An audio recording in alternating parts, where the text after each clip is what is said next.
talk to us about this plan, this FDIC bill that you have going, because the government obviously wants to be able to put them into some sort of receivership. Your idea is to not have that option, but only to liquidate them? Yeah, the administration, strangely, in their reg reform, has put forth the notion of companies being too big to fail, and they want the ability for the Treasury Secretary to take taxpayer money and to be able to keep these companies going. This is a bipartisan effort. Senator Warner from Virginia and myself have said no. We think failing companies ought to have the ability to fail and unwind, and I think most of you know, everyone in the country knows today, that the FDIC has not had the ability to unwind complex bank holding companies.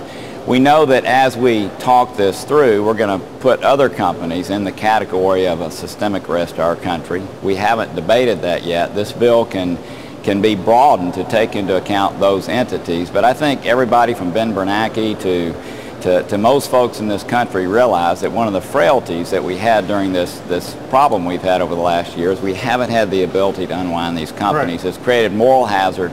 This bill would keep that from happening. So you just want to keep the government from turning these things into zombies if that happens? That's exactly right. And you know, we saw what happened, for instance, with AIG. There was really no ability to deal with a company like that other than to put taxpayer monies into it. As we defined more broadly what is a systemic risk, this legislation can be broadened to take those companies in. But right now we still, for a large banking entity, I won't mention names, some of which have had great troubles, we have no ability within our country today to unwind them in an orderly way. And so this bill would create that mechanism. Senator, I have to ask the obvious question then. Do you think that Secretary Paulson made a mistake last fall in bailing out these companies? Well, actually, again, that is the purpose for this legislation.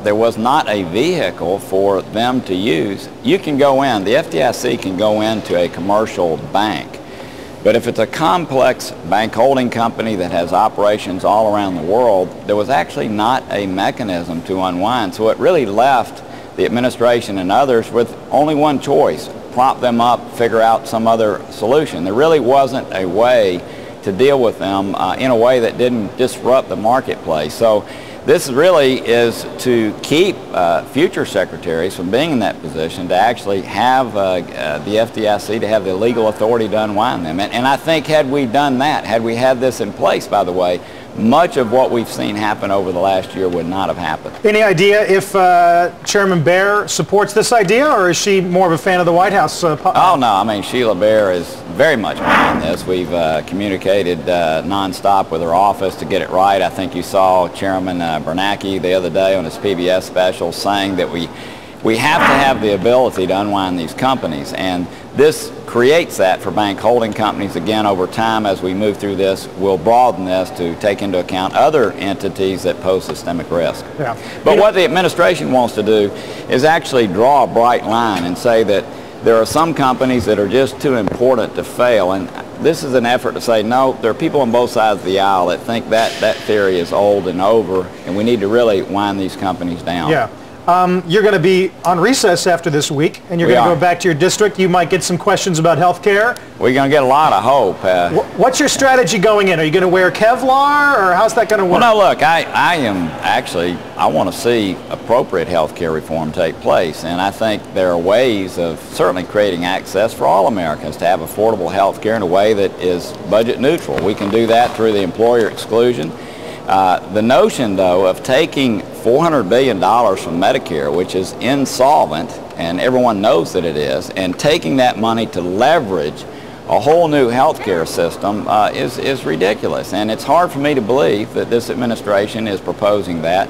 Trying to get states to expand Medicaid. In our own state of Tennessee, what has been proposed is over $400 million a year. Is not, but we can solve this in an appropriate way. Hopefully in September, after people get an earful back in their states, will come together. Senator, we're about out of time, but real quickly, cash for clunkers. It's in the Senate's hands right now. Will you vote for more money? You know, if this is something we can take from the $787 billion stimulus plan, some of which won't be spent for 3 or 4 years, if we can take it from that and use it today in a way that's paid for, I would support it. If it's just adding another $2 billion to our debt, no. Senator, we'll talk to you soon. Thank you. All right. Yes, sir. Senator Corker. Think about that. Yeah.